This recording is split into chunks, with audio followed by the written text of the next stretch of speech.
Volevo salutarvi tutti perché ho avuto l'opportunità, la fortuna in questo anno di poter conoscere diverse persone, di poter lavorare insieme a diversi progetti, diverse piccole parti del grande progetto che stiamo portando avanti, che non è solo l'indipendenza del Veneto, ma è una parola un po' riduttiva, è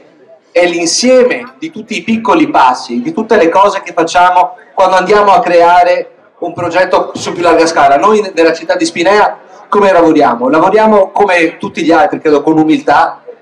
con i nostri appuntamenti settimanali, i nostri gazebo e i nostri volantinaggi, informiamo le persone, portiamo avanti il progetto anche di tirare su questi benedetti fondi per questi 14 milioni che ci servono per il nostro progetto del referendum, e anzi invito a spargere, continuare ancora a spargere la voce e farlo con i social network, attraverso l'amico, il collega, il parente. Alle volte non tutti sono ricettivi, bisogna avere un po' di pazienza, perché anch'io ai gazebo, quando prendo magari la pioggia facendo i volantinaggi, mi prendo anche delle parole, ma l'indipendenza, ma qua non si fa. Ma se smettiamo di sognare, abbiamo già finito di fare tutto e noi siamo qui per niente. Invece vedere tutte queste persone presenti qui stasera mi danno una grande speranza, mi danno una grande botta di orgoglio e anche di entusiasmo. Grazie ancora a tutti, grazie, buona serata e buon appetito.